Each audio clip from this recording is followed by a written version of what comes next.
మనలో చాలామంది సైన్స్ అంటే భక్తికి విరోధమని, భక్తి అంటే మూఢనమ్మకమని కలిపి చూస్తారు. కానీ నిజం ఏమిటి? సైన్స్, మూఢనమ్మకం, భక్తి మూడు వేరువేరు మార్గాలు. ఈరోజు ఆ తేడా స్పష్టంగా చూద్దాం. సైన్స్ అంటే ఏమిటి? Science stands on evidence. Science అనేది మూలాధారాలపై పనిచేస్తుంది. ప్రపంచంలోని నిగూఢాలను తెలుసుకోవడమే దీని లక్ష్యం. ప్రశ్నించడం, పరీక్షించడం, నిరూపించడం ఇవే సైన్స్కి బలం. సైన్స్ బాహ్య విశ్వం నుండి మన శరీరంలోని అతి సూక్ష్మ కణాల వరకు ప్రకృతి, జీవం, పదార్థం అన్నిటినీ సాక్ష్యాధారంతో అధ్యయనం చేస్తుంది. మన ప్రపంచాన్ని అర్థం చేసుకుని జీవితాన్ని మెరుగుపరచడం సైన్స్ పని. భక్తి అంటే ఏమిటి? భక్తి అనేది దైవం లేదా పరమశక్తిపై ప్రేమ, కృతజ్ఞత, మనసుకు శాంతి, నైతిక విలువలు, సేవాభావం ఇవన్నీ భక్తి మనకు ఇచ్చే బహుమతులు. ఇది అంతర్ముఖ అనుభూతి, జ్ఞానం, ఆత్మశాంతి కలయిక. భక్తి అంటే అంధవిశ్వాసం కాదు. మూఢనమ్మకం అంటే ఏమిటి? మూఢనమ్మకం మాత్రం వేరు. శాస్త్రీయ ఆధారం లేకుండా భయం లేదా అపోహలతో అనుసరించే ఆచారం. ఉదాహరణకి, పిల్లి ఎదురు వస్తే దురదృష్టం, గ్రహణం సమయంలో తినకూడదన్న నిబంధన, గుమ్మడికాయ పగలగొట్టి దృష్టి దోషం పోతుందని నమ్మడం ఇవన్నీ మూఢనమ్మకాలు.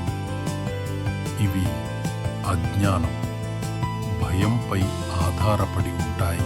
మూఢనమ్మకాలు సరిహద్దులు, మతాలు, జాతులు దాటి ప్రతి దేశ సమాజంలో కనిపిస్తాయి. వాటి మూలం ఒకే తీరులో ఉంటుంది. తెలియని విషయాలపై భయం, ఆ భయాన్ని అర్థం చేసుకోలేకపోయిన పరిజ్ఞాన లోపం, తరతరాలుగా ప్రశ్నించకుండా కొనసాగిన సాంప్రదాయ ఆచారాలు. మూఢనమ్మకం అనేది మానవ మనస్సులోని సహజ భయం, తెలియని విషయాన్ని అర్థం చేసుకోవాలనే తపన నుంచి పుట్టిన సాధారణ మానవ స్వభావం. ఈ వలయాన్ని ఛేదించేది ఒక్కటే: తర్కం, శాస్త్రీయ అవగాహన మరియు విద్య. విద్య మనస్సుకు ప్రశ్నించే ధైర్యం ఇస్తుంది. శాస్త్రం సాక్ష్యాన్ని చూపిస్తుంది. తర్కం భయాన్ని విడదీసి నిజాన్ని గుర్తించడంలో సహాయపడుతుంది.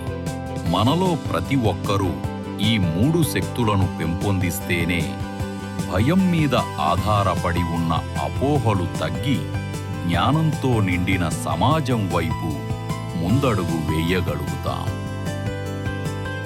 భక్తి మరియు మూఢనమ్మకం. భక్తిని మూఢనమ్మకంతో కలపడం తప్పు. భక్తి అంటే జ్ఞానం, ఆత్మశాంతి, ప్రేమ. మూఢనమ్మకం అంటే అజ్ఞానం, భయం, అనవసర ఆచారం. భక్తి సమాజానికి మేలు చేస్తుంది. మూఢనమ్మకం మనల్ని వెనక్కి లాగుతుంది. భక్తి లేని జీవన విధానంతో యువతలో నియంత్రణ లేని విచ్చలవిడితనం పెరిగే ప్రమాదముంది. కానీ భక్తిని మూఢనమ్మకాలతో కలిపితే ఆధ్యాత్మికతపై నమ్మకం తగ్గి యువత భక్తి నుండి దూరమై మరింత అస్థిరత పెరిగే పరిస్థితి వస్తుంది. అందుకే పెద్దవారు తార్కిక దృష్టితో ఆలోచించి మూఢనమ్మకాలను తగ్గించి జ్ఞానంతో నిండిన నిజమైన భక్తిని పెంపొందించాలి. సైన్స్ మరియు భక్తి విరోధం కాదు. శాస్త్రం విశ్వం వెలుపలి అంతరిక్షం నుండి మన శరీరంలోని అతి సూక్ష్మ కణాల వరకు అన్నిటినీ సాక్ష్యంతో అర్థం చేసుకుంటుంది. భక్తి మాత్రం మన అంతర్ముఖ లోకాన్ని, మనసు మరియు ఆత్మను పరిశీలిస్తుంది. ఒకటి ఎలా అని ప్రశ్నిస్తే, మరొకటి ఎందుకు అని అర్థం వెతుకుతుంది.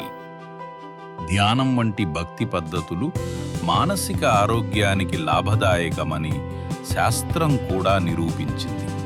అందువల్ల శాస్త్రం భక్తికి వ్యతిరేకం కాదు.